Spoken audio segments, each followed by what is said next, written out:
Happy Sabbath, everyone. Today's scripture reading is from Deuteronomy chapter 4, verse 13.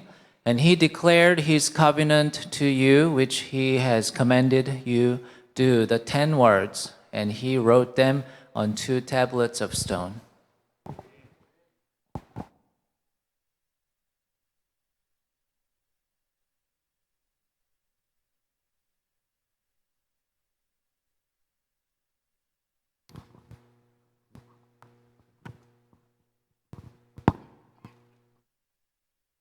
안녕하십니까? 정말로 행복한 안식일입니다. 지난 3일간 우리 샬롯 교회 성도님들과 함께 말씀을 나눔으로 제게도 정말 행복한 시간이었던 것 같습니다. 제가 첫날 제 차에 그 노란불, 빨간불까지는 아니고요, 경고등 들어왔던 이야기를 했습니다. 저의 삶 속에도 이 많은 경고의 불들이 켜져 있었던 것 같아요. 그러나 지난 3일 말씀을 함께 나누면서 그 불들이 하나씩 꺼진 것 같아요. 이런 소중한 축복의 기회를 주신 우리 성도님들과 하나님께 진심으로 감사를 드립니다. 이 샬롯 교회라는 이름 자체가요, 저는 오늘 아침에 문득 어떤 이름으로 들리냐면 샬롯, 살라 한국말로 들려요. 이 교회에 들어오면 죽었던 메마른 영혼이 어떻게 돼서 살아나서 나가는 거예요. 그런 사역을 우리 교회에 맡기셨습니다. 주님 오시는 그날까지 그 사명을 감당해내시기를 간절히 바라면서 소망합니다. 우리 하나님의 보물 상자 법궤에 대해서 이야기를 하고 있습니다. 오늘은 하나님의 계약서라는 제목인데요.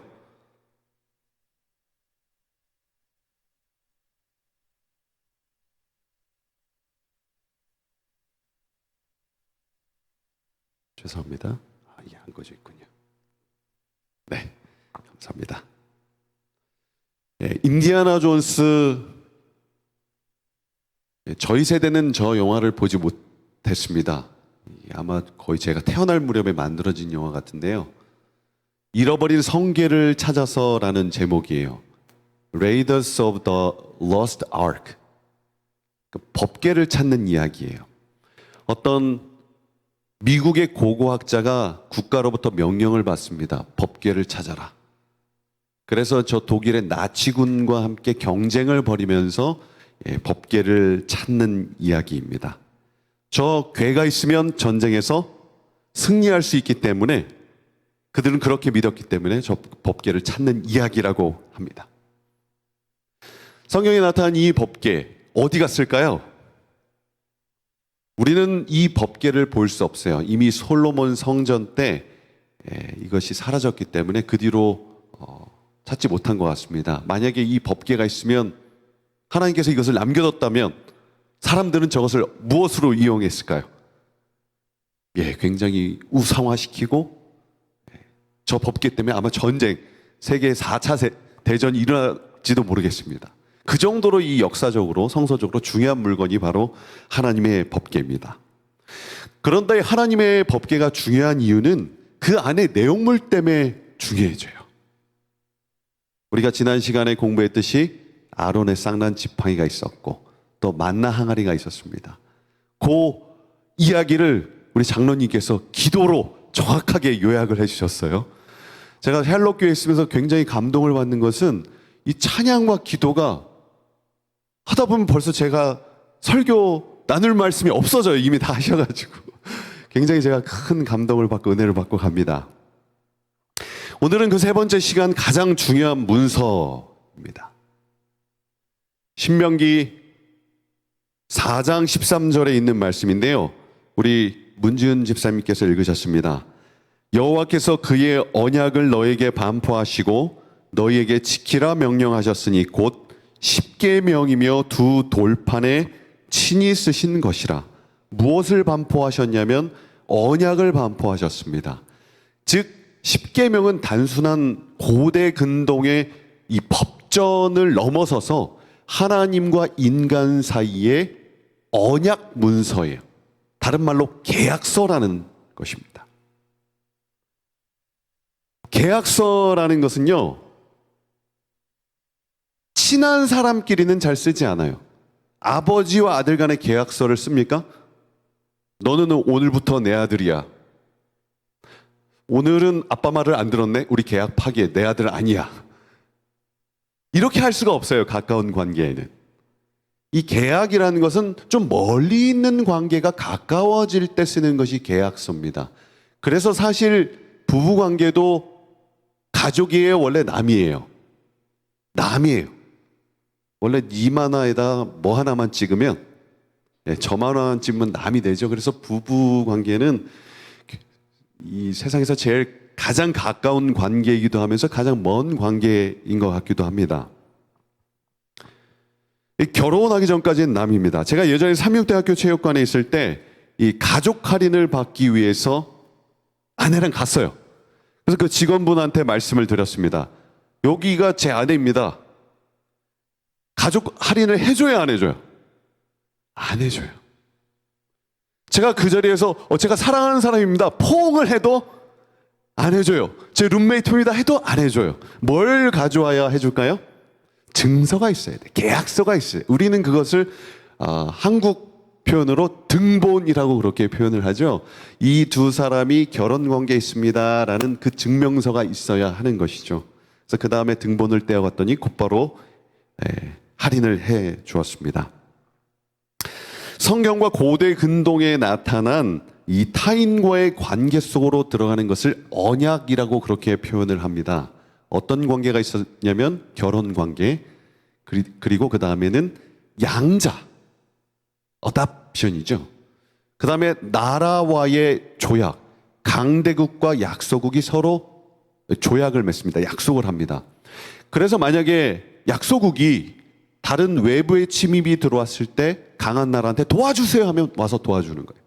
성경을 우리가 읽을 때 이 언약의 관계로 보면 굉장히 여러 이야기들이 많이 있어요. 나라 이야기, 전쟁 이야기, 다 이 언약 관계 안에서 발생하는 일들이죠. 특별히 하나님과 우리와의 관계를 저 언약 관계로 묘사를 하죠.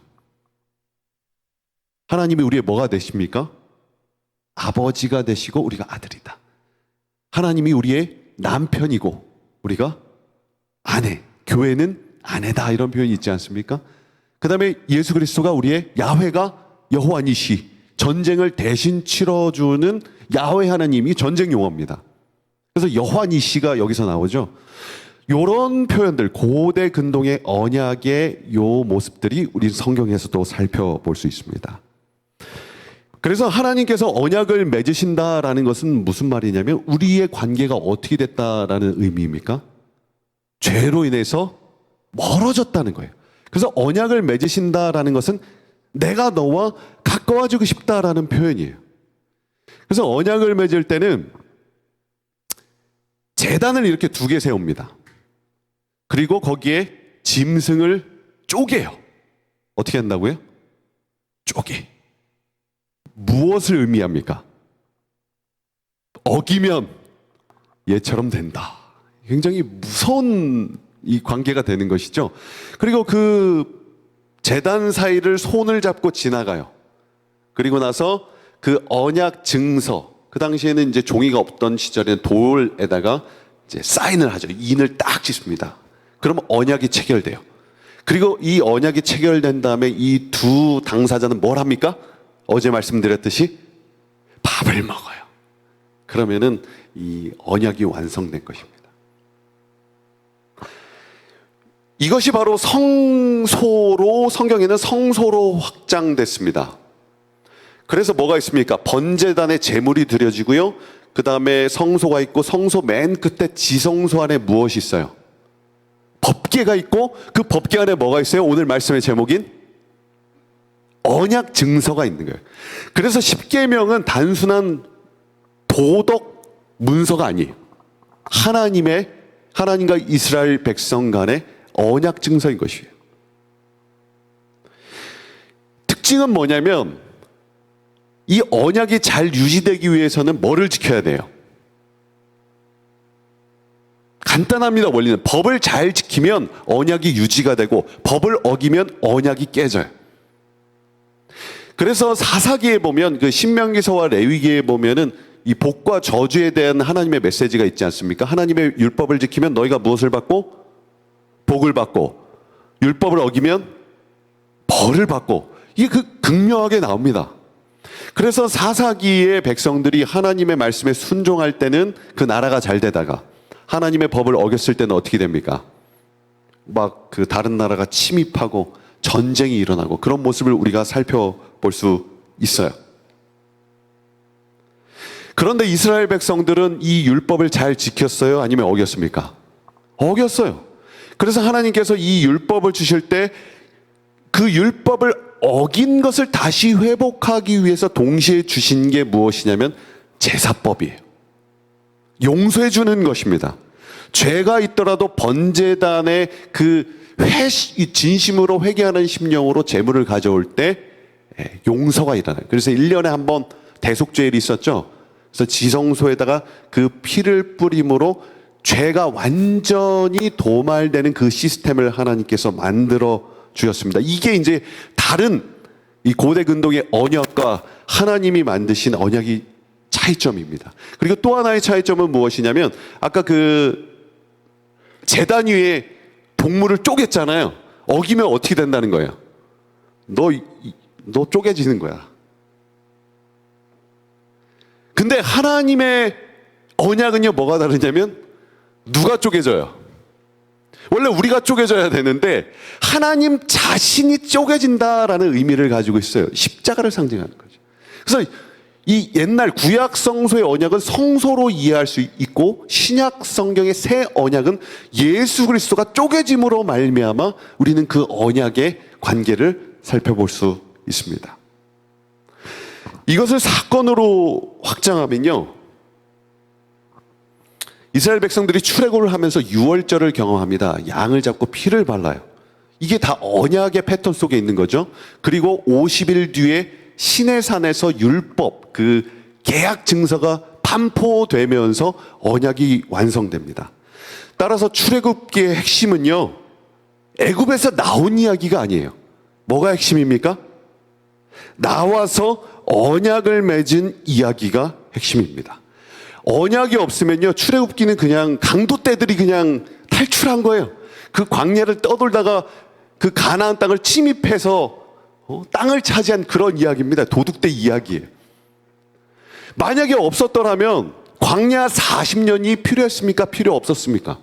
필요 없어요. 그냥 자기 멋대로 와 가자, 그 고라의 반역처럼 우리는 하나님의 법 필요 없어 가면서 막 무찌르고 이 가나안 땅에 들어갈 수 있었어요. 그러나 하나님은 이스라엘 백성들에게 언약 관계 속에서 하나님의 법을 성취하는 것이 무엇인지를 알려주고 싶어 하셨던 거죠. 그래서 단순히 만나를 주시고 먹이시는 게 아니라 무엇을 훈련시키셨어요? 율법을 훈련시키셨어요. 하나님의 나라가 뭔지, 천국이 뭔지를 광야 생활 40년을 통하여 백성들에게 알려주셨던 것입니다. 그리고 이 이야기는 오늘날 우리 이 구속의 역사, 대쟁투의 이 선과학의 대쟁투에 있는 우리에게 귀중한 교훈과 청사진을 보여주신 것이죠. 이스라엘 백성들이 계속 율법을 어기자 예레미야 선지자를 통하여 이렇게 예언하십니다. 우리 다시 한번 읽어볼까요? 나 여호와가 시작.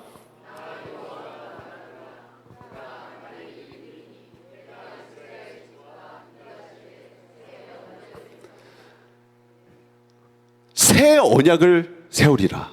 옛 언약과 새 언약은 그 내용은 같아요. 그러나 주체가 달라져요. 완성이 되는 것이죠. 그 제단에 올려졌던 그 제물이 예수 그리스도가 십자가에 달려 돌아가심으로 말미암아 그 예언이 성취됨으로 새 언약이 이루어지는 것입니다. 그래서 1월 14일 정확하게 우리가 표상을 공부하게 되면 출애굽 유월절이 1월 14일이었어요. 유대력으로. 예수님이 언제 돌아가셨습니까? 정확하게 그 유월절의 그 양의 모습, 그 문지방에 발랐던 그 양과 그 피의 모습대로 예수님께서 십자가에 달려 돌아가셨어요. 그리고 50일 뒤에는 어떤 일이 일어났습니까? 예, 이게 오늘의 핵심입니다. 언약이 이루어지는 그날 성령 하나님께서 오셨어요. 성령이 오시면 뭐가 달라집니까? 이게 오늘 말씀의 핵심이에요. 성령이 오셨어요. 제자들이 뭐가 변했습니까? 그 바벨탑에서 이 사단의 나라, 하나님의 나라의 대조적인 모습인데 사단의 나라는 흩어지는 나라예요. 언어가 말이 잘 안 통합니다. 그 나눠졌던 언어가 오순절 성령을 통하여 방언의 은사를 받음으로 언어가 하나가 됐어요. 그리고 병자를 고치기 시작합니다. 예언을 하기 시작합니다. 이 성령의 은사들을 가지고 제자들이 교회를 세워요. 근데 저는 이 사도행전 2장을 보면서 가장 중요한 말씀은 이 말씀인 것 같아요. 날마다 마음을 같이 하여. 오늘 말씀의 핵심 단어 마음입니다. 성전에 모이기를 힘쓰고 집에서 떡을 떼며 떡을 먹었대요. 뭐가 생각나셔야 돼요? 언약이 완성되는구나. 그렇다면 예수님의 십자가 전에도 제자들이 떡을 먹었잖아요. 근데 그 떡은 뭡니까? 이 십자가 전까지 제자들이 싸웠던 내용은 뭐냐면 하나님의 나라가 임하면 예수님이 왕이 되면 너는 오른자리에 앉고 나는 왼자리에 앉고 누가 높아지냐 가지고 싸웠어요. 이게 바로 사단 나라입니다. 아주 간단해요. 그러나 하나님의 나라가 임하고 하나님의 언약이 완성되는 모습은 뭐냐면 기쁨과 순전한 마음으로 음식을 먹고, 어제 말씀드렸듯이 음식이 저 정도로 중요해요. 함께 기쁜 마음으로 음식을 먹는다. 이거는 무슨 의미냐면 언약이 완성되는 천국의 장면이에요. 그래서 구원은요, 나 혼자 천국에 나 혼자 구원받는 이야기가 아니라 구원은 공동체적 이야기입니다. 하나님의 나라입니다. 하나님의 율법은 혼자 이루는 게 아니에요. 함께 이루어야 그것이 구원의 완성이고 하나님의 나라의 완성입니다. 예수님이 이 땅에 오셔서 보여주신 건 그 나라를 보여주신 거예요. 구원은 그냥 너 맞고 천국에 가서, 우리 보통 그런 말씀 많이 하시잖아요. 오늘 삶이 되게 힘들고 고되면 주님 언제 오셔? 주님 빨리 오셨으면 좋겠다. 그것은 뭐냐면 어떤 그냥 내 힘든 그 생활을 그냥 도피하는 그런 의미. 물론 그것도 포함되어 있습니다. 그러나 진짜 하나님의 나라의 의미는 뭡니까? 우리의 마음 가운데 성령이 오셨을 때 그 공동체가 서로 사랑하는, 그 나 혼자가 아니라 서로 하나가 될 때, 이게 구원입니다. 그래서 하나님께서는 신명기서와 레위기서에 하나님 나라에 대해서 그 법으로 보여주신 거예요. 천국은 이런 나라다. 니네가 광야 40년을 더 버텨야 하는 이유는 이 언약 안에 있는 백성들은 그 삶 속에서 하나님의 법이 드러나야 그것이 천국이 될 수 있다는 것을 알려주기 위해서 40년을 지체하신 거죠. 어떻게 보면 우리 예수님의 재림의 문제도, 이 재림 성도들의 재림의 문제도, 이 광야 같은 이 1년 1년을 더 기다려는 이 고통의 시간도 어쩌면 우리를 더 하나님 나라 백성으로 다듬게 하기 위함이 아닌가 생각됩니다. 마음이 변했어요. 마음이 변했다. 이것을 성경은 율법을 지킨다, 계명을 지킨다라고 이야기를 합니다. 계명이 뭡니까? 마음이 변했다는, 이게 착해졌다 이런 표현, 사람이 잘 변해요, 안 변해요? 사람은 고쳐 쓰는 게 아니라고 그렇게 표현을 합니다. 고쳐도 안 된다. 희망이 없어요, 우리는. 안 착해져요, 우리. 근데 성경은 뭐라고 얘기하냐면, 우리가 하나님을 사랑하고 그의 계명들을 지킬 때에 이로써 우리가 하나님의 자녀 사랑하는 줄을 아느니라. 하나님의 율법과 계명의 그 정신은 아주 심플합니다. 하나님을 사랑하고 이웃을 사랑하는 거예요. 우리가 하나님을 사랑하는지는 어떻게 알 수 있어요? 내가 남한테 대하는 그 마음을 보면 알 수 있어요. 미움이 있고 시기가 있고 질투가 있다라는 것은 내가 지금 하나님을 사랑하지 않는다는 거고요. 하나님을 사랑한다면 당연히 이웃을 사랑하는 마음이 생기는 거예요. 그렇다면 우리가 이걸 이룰 수 있는가? 신학자들도 굉장히 고민을 했습니다. 우리가 아무리 계명을 지켜도 우리는 불완전하다라는 주장이 있고요. 성경에는 우리가 진짜 죄가 없는 그런 완전을 얘기하진 않지만 끊임없이 정말 예수를 닮는 그 완전은 가능하다. 1번, 2번 무엇 같? 1번일 것 같습니까? 2번일 것 같습니까? 이게 헷갈려요. 여전히 날 보면 뭐예요? 안 돼, 난. 그런데 어느 날 또 성경을 보고 굉장히 감동을 받는데 이 집사님이 되게 어느 날 마음에 부담이 있는데 막 사랑스럽게 보이기 시작하는 경험 있으시죠? 그럼 이렇게 보면 가능한 것 같기도 하고. 다 있습니다. 1번은 존 칼빈의 주장이고요. 2번은 그 영국의 개혁자였던 요한 웨슬리의 주장입니다. 그런데 우리 화인 여사는 어떻게 말씀하셨을까요? 1번일까요? 2번일까요? 화인 부인께서는 성화와 완전을 거의 동의어로 사용하셨어요. 우리는 성령으로 완전해질 수 있다라고 말씀하신 코테이션이 굉장히 많습니다. 그런데 화인 부인이 또 어떤 말씀도 하셨냐면 우리는 완전해질 수 없다. 우리는 여전히 죄인이다. 주님 없이는 못 산다. 이 표현도 하셨어요. 그 표현을 언제 쓰셨냐면 그 제임스 화이트 말년에 좀 아팠어요. 막 중풍 걸려서 쓰러지고 하면서 우울증 생기고 분노 조절 장애 생기고 막 남을 의심하게 됐어요. 그때 잠시 한 3개월 정도 화이트 부인과 제임스 화이트이 별거를 한 기록이 있어요. 그때 썼어요. 우리는 완전해질 수 없다.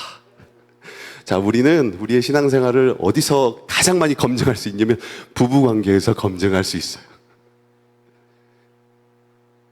그럼에도 불구하고 화인 여사께서는 그녀의 메시지를 통해서 성령으로 우리는 거룩해질 수 있다라고 또 말씀하세요. 수년 전에 제가 아버지와 가족들과 식당에 갔습니다. 이 버섯 요리였어요. 그런데 버섯 요리 앞에 사이다가 나왔습니다. 사이다. 우리 재림교회는 사이다 마시면 돼야 한대요. 저 못 마셨어요.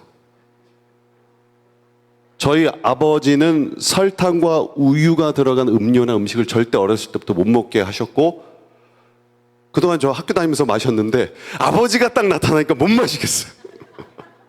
실망할까 봐. 그래도 목사인데 아버지한테 뭐예요? 잘 보여야 되잖아요.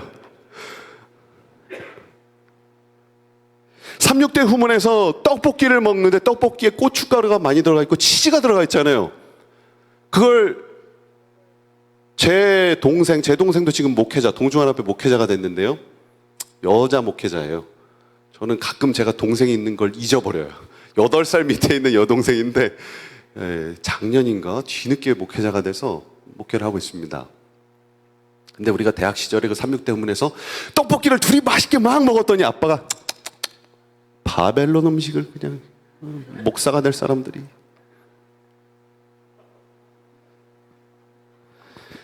재림교인으로 산다, 안식교인으로 산다는 것은 안 되는 것부터 먼저 배워요. 뭐 하지 마라. 뭐 먹지 마라. 우유와 설탕, 얼마나 많이 들었냐면 우유와 설탕 섞인 것은 뭐 그렇게 많이 들었어요. 근데 우유랑 설탕 섞어야 맛있죠, 사실. 안식일 오후에 잠을 자는 것은 뭐 먹는 것과 같다? 그 코테이션이 어디 있는지 모르겠어요. 제가 엘렌 지 화이트를 전공하고 있는데 찾아봐야 되겠습니다. 지금 잘 모르겠어요. 안식일에는 뭐 사지 말라. 극장 가면 누가 울고 있다? 천사가 울고 있다. 하지 마라. 그러다 보니까 사실 정말 안타깝게도 하나님의 율법이 얼마나 좋고 아름다운지를 깨닫지도 못한 채로, 그리고 화이트부인의 메시지가 얼마나 감동적이고 멋있는지를 알지 못한 채로 우리 청년들이 상처받고 교회를 떠나는 것이죠. 저희 세대가 사실 그래요. 교회에 거의 남아있잖아요. 우리 문진 집사님, 조설기 집사님이 교회에 남아있는 것만으로 이거는 기적입니다. 대단한 거. 목사님이 된 것은 이것은 하나님의 이 기적이 없고는 이게 없는 일이에요. 근데 제가 왜 저도 교회에 남아있을까요? 저는 아버지의 그런 율법적인 모습이라고 할 수 있죠. 그것에 굉장한 어렸을 때 좀 거부감, 커서도 한 번은요, 저희 작은 아버지한테 전화가 왔어요. 저희 작은 아버지도 같은 교회에서 장로로 봉사를 하시는데요. 정규야, 야, 니네 아빠 때문에 미치겠다.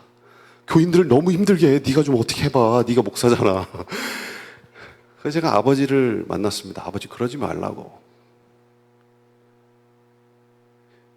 제가 태어나서 처음으로 저는 아버지를 무서워하거든요. 알잖아요. 아버지가 있으면 사이다도 못 마시는 거 얼마나 무서워요. 처음으로 아버지한테 대들었어요.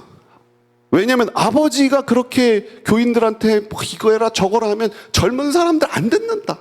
절대 안 변한다. 아버지가 뭐 교회 주인이냐. 그 하나님 하시도록 좀 둬라. 그랬더니 아버지께서 하시는 말씀이 네가 목사가 됐다고 그냥 그 말 듣고 정신이 번쩍 들었습니다. 그래서 아버지 죄송합니다. 저 아버지 세대, 우리 성도님들도 저희 아버지 세대시잖아요. 대단하신 분들입니다. 뭐가 대단하면요, 그 신앙의 방식들은 여전히 저희 세대와 우리 밑에 세대와 또 다를 수 있어요. 그러나 제가 아버지를 존경할 수밖에 없는 한 가지 이유는 뭐냐면, 이분들은 말씀을 이해한 대로 실천하시는 분들이에요. 그래서 그 당신들의 삶에는 자신의 삶을 그냥 교회와 하나님을 위해 바치는 분들이, 그건 제가 알아요. 그 정직과 그 순수함이, 그걸 제가 어렸을 때부터 봤기 때문에 아버지한테 덤비기는 하지만 여전히 교회에 남아 있습니다. 그분들이, 우리 성도님들이 그렇게 이 교회를 지키셨기 때문에 재림교회는 여전히 희망이 있다고 봅니다. 저희 세대가 그건 본받아야 돼요. 저희는 사실 그렇게 못합니다. 저희 세대는 굉장히 이기적이에요.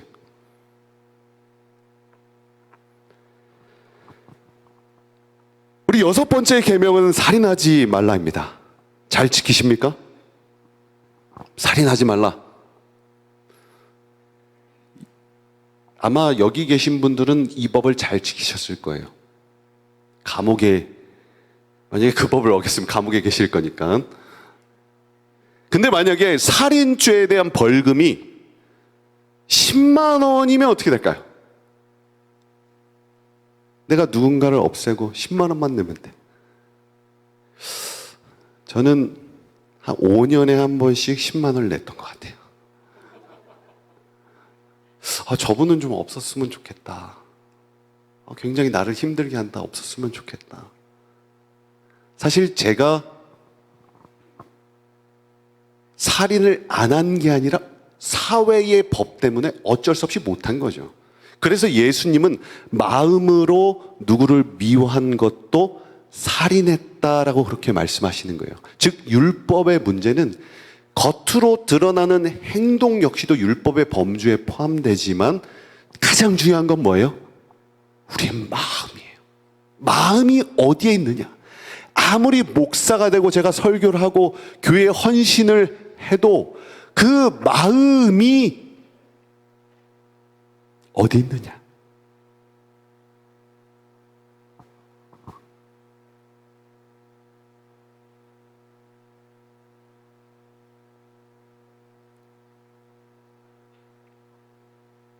사람인이라는 단어는 인간은 고귀한 존재다라는 의미예요.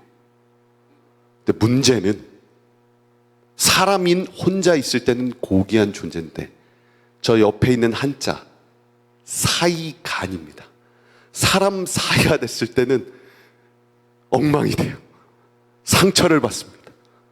하찮은 존재가 되기도 하고, 우리 인생의 대부분의 문제는 인간이라는 단어에서 오는지도 모르겠습니다. 사람 사이의 문제예요. 사실 예수님의 제자들도 십자가 전까지 저 문제로 고민했기 때문에 예수님은 뭘 보여주신 거예요? 십자가를 보여주신 거예요. 너하고 나는 친구 되어서 사이좋게 지내자. 새끼손가락 꼬리 걸고 꼭 약속해 하는데 그 약속 지켜져야 안 지켜져요. 그 어렸을 때부터 우리가 이 노래 부르는데 안 돼요. 제가 교회에서 목회를 하면서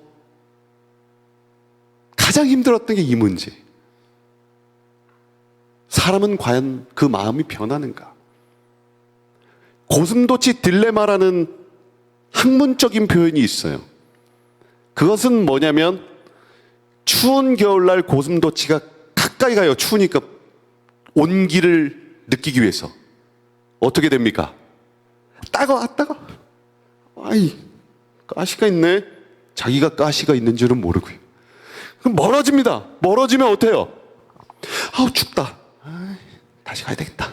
아, 따가워. 다시 멀어져요.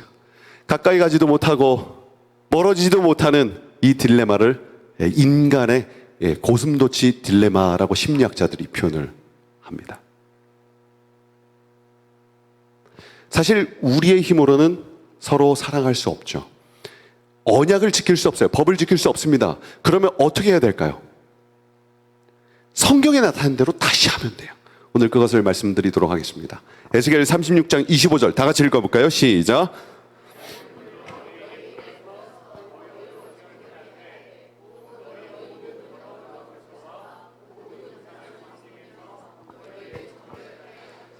맑은 물로 성경의 물과 성령으로 거듭난다는 때 이게 그리스도의 피로 성취돼요. 그래서 그 성소에서도 물두멍이 있었고 물로 정결케 된다는 성경의 은유적인 표현들이 계속해서 있습니다. 즉 우리의 삶의 언약이 깨어졌을 때 우리는 다시 성소로 돌아가는 것이죠. 피로 정결함을 입어야 돼요. 그래서 우리는 매일의 기도가 예수 그리스도의 십자가를 통하여 우리를 정결케 하여 주시옵소서. 이것은 언제까지 필요할까요? 구원의 시작부터 구원이 맞춰지는 그날까지 그리스도의 피는 계속해서 유효합니다. 번제단에서 법궤 위에 그리스도의 피가 뿌려졌던 것처럼 우리는 그리스도의 피가 필요한 거죠.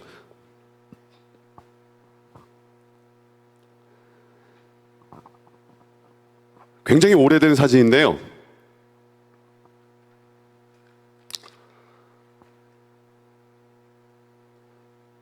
한 7년 전인 것 같아요.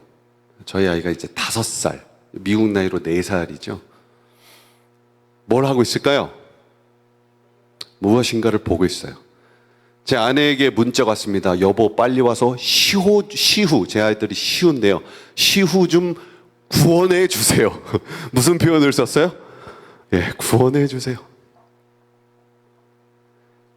저희가 저런 뭘 보고 있냐면 뽀로로, 부르미즈, 라바, 타요타요, 제가 이름까지 외우고 있네요. 자주 보여주진 않는데 하루에 막 20분 이렇게 심심해 죽겠어 하면 이제 어쩔 수 없이 보여주는데요. 전날은 아들이 엄마 말을 잘 들어야 안 들어요? 안 들어요. 계속 보겠다는 겁니다. 하나도 저희 집 아들 둘인데 여기 넷이 있다는 것은 무조건 존경해야 됩니다. 무조건. 말이 필요 없어요. 그 딸만 키운 엄마들은 사실 잘 몰라요. 그 심리학자들이 얘기하기를 아들만 키운 엄마는 실제로 수명이 짧아진답니다. 진짜로요.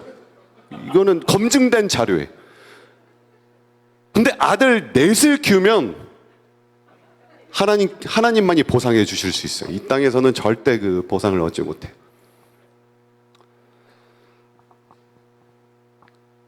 그날은 엄마가 말려도 계속 보겠다고 때를 쓴 거예요. 그래서 엄마도 지쳐서 그냥 뒀습니다.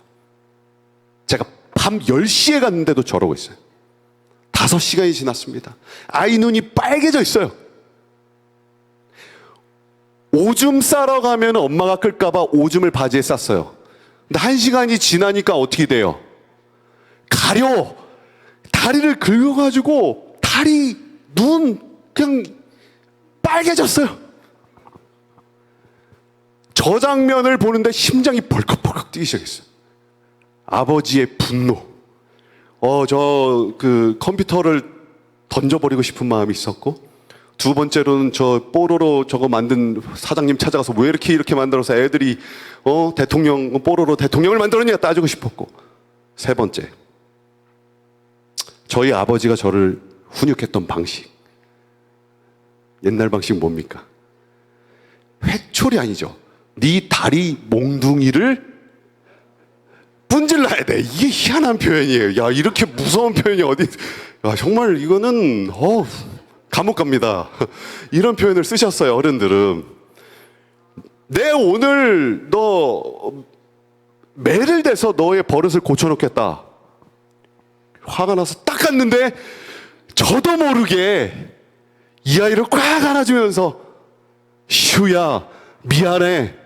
아빠가 지켜주지 못해서 미안해. 저도 모르게. 사실 4살짜리 아이는요, 절대로 뽀로로를 못 끊어요. 못 이깁니다. 사실 우리도요, 우리 죄의 문제를, 상처의 문제를, 열등감의 문제를, 이 고통의 문제를 절대 우리의 힘으로 이길 수가 없어요. 그래서 우리는 창조주 하나님, 예수 그리스도가 필요합니다. 그분만이 우리를 세워주실 수 있고, 낫게 하실 수 있고, 다시 부활시켜 주실 수 있습니다. 그분이 우리의 왕 되십니다. 우리의 의사가 되시고요, 아버지가 되시고요, 그리고 이 땅에 오셔서 그 모습을 보여주셨어요. 한 번으로 안 될까봐 창세기부터 계시록까지 끊임없이 이 언약, 깨어진, 무너진 인생을 구하기 위해서 히어로로 오면 훨씬 쉬워요. 슈퍼맨으로 오면 훨씬 쉬워요. 위대한 장군으로 이 땅에 오셨다면 훨씬 세상을 다스리기가 편했어요. 이렇게 강한 힘을 가지고 다 이겨버리면 되잖아요. 그럼 사람들이 다 경배하며 예배할 거 아니에요. 그러나 하나님의 나라는 힘의 나라가 아닙니다. 하나님의 속성인 사랑의 나라. 사랑으로만 사람을 깨울 수 있는 그 모습을 십자가에서 예수님은 보여주셨어요. 그 십자가를 바라볼 때에 우리 안에 치유함이 있고 회복이 있음을 그분께서 온 세상에 그 한 사건을 통해서 역사하셨습니다. 이게 바로 새 언약입니다. 그래서 우리는 예수를 믿음으로 구원함을 얻는 것이에요. 네, 여기서 끝이 아니에요. 하나가 더 있습니다. 새 영을, 하나님의 성령을, 다른 표현으로 그리스도의 영을 너희 속에 두고 새 마음을, 여기서 새롭다라는 것은 하나님의 용어예요. 하나님만 하시는 그 독특한 위대한 사역입니다. 창조 사역이. 상처 입은 우리의 영혼을 바꾸시고 새 마음을 너희에게 주되, 너희 육신에서 굳은 마음, 미워하는 마음, 시기하는 마음, 딱딱한 마음, 그 나뭇가지처럼 생명 없는 그 마음을 제하고 살아있는 부드러운 그리스도의 마음을 줄 것이며, 물과 성령으로 거듭나는 언약의 이야기입니다. 이것을 에스겔서는 내 신을, 내 영을 너희 속에 두어 너희가 내 뭐를 지켜요? 율례를 지켜. 우리가 안식일 교회에서 배웠던 하지 마라, 하지 마라, 하지 마라, 그거 다 저도 아이들 그렇게 교육했습니다. 뭐만 하면 보지 마라, 하지 마라 다 하는데요, 사실 그 하지 마라 속에 뭐가 들어있냐면 사랑해라, 사랑해라, 사랑해라. 하나님을 사랑하고 이웃을 사랑하고 하나님이 우리를 사랑하신다라는 아름다운 메시지가 들어있는 거예요. 영이 오시면요, 우리의 마음이 뭘로 가득 찬다는 거예요? 하나님의 품성으로 가득 찬다는 약속입니다. 그래서 칼빈처럼요, 오늘 우리의 모습을 보면 여전히 우리는 내 모습 이대로, 오늘 우리 상처, 나는 오늘도 연약합니다, 나는 오늘도 쓰러집니다 고백할 수밖에 없고요. 그러나 십자가를 바라보고 하나님의 영이 안에 우리 안에 가득 차면 우리 뭐 할 수 있어요? 하나님을 예배합니다. 우리는 승리할 수 있습니다. 우리는 거룩할 수 있습니다. 내가 잘나서가 아니라, 내 의지가 대단해서가 아니라 하나님이 위대하시기 때문에, 하나님의 영이 살아계시기 때문에, 그분이 부활하신 예수 그리스도께서 성령을 약속하셨기 때문에, 제자들을 통해서 그 교회를 만드셨듯이 오늘 하나님의 영은 샬롯 교회를 통하여 남은 무리 성도들의 인내가 여긴다니 참 교회를 만들길 원하십니다. 그 안에서 너희도 진리의 말씀 곧 너희의 구원의 복음을 듣고 그 안에서 또한 믿어 약속의 성령으로 인치심을 받았나니, 새긴 거죠. 그 언약 문서에 하나님께서 안식일을 통하여 그 언약을 새기셨듯이 오늘 그 창조주 하나님께서는 이 안식일의 시간을 통하여 우리 마음속에 당신의 성령으로 인치시길 원하십니다. 하나님의 이는 성령을 통해 가능해지는 것이죠. 사인하신 거죠. 그래서 우리의 몸과 세포, 우리가 보고 듣고 말하는 모든 곳에 성령으로 인치심을 받아야 하는 것입니다. 그걸 약속하셨어요. 새 마음이 됩니다.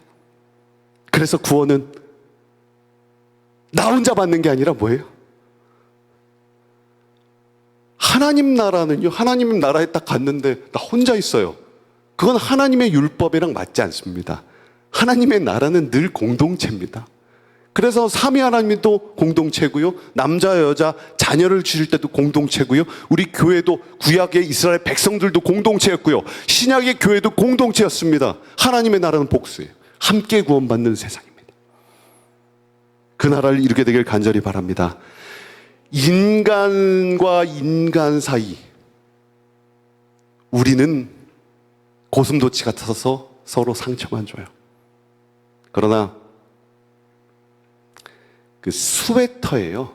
스웨터 아시죠? 우리 성도님들 입은 스웨터에 그 실과 실 사이, 따뜻한 이유는 실과 실 사이에 따뜻한 공기가 있기 때문에 그 옷이 따뜻하다고 합니다. 가시 같은 나와 또 다른 가시인 다른 사람과의 사이 속에 누가 계셔야 합니까? 예수의 영, 예수님의 사랑, 성령 하나님께서 계실 때 우리의 가정이, 우리의 교회가, 그리고 이 사회가 하나님의 나라가 될 수 있습니다. 그렇게 하루하루를 살아갈 때 성도들의 인내가 여긴다니, 주님이 오실 때 그것이 완성되는 거예요. 단순히 오늘 내가 힘든 생활을 벗어나기 위한 하나님의 나라가 아니라, 내가 오늘 지금 경험하는 이 하나님의 나라, 그 주인이 오셨을 때 그것이 합체가 되고 하나가 되는 것입니다. 우리 샬롯 교회가 그런 교회가 되길 간절히 소망합니다. 하나님의 언약 문서, 우리의 힘으로 지킬 수 없지만 성령께서 오실 때 가능합니다. 예수님이 부활하신 것처럼 우리에게 새 마음, 새 영을 주실 것을 믿으며 오늘 말씀을 마치도록 하겠습니다.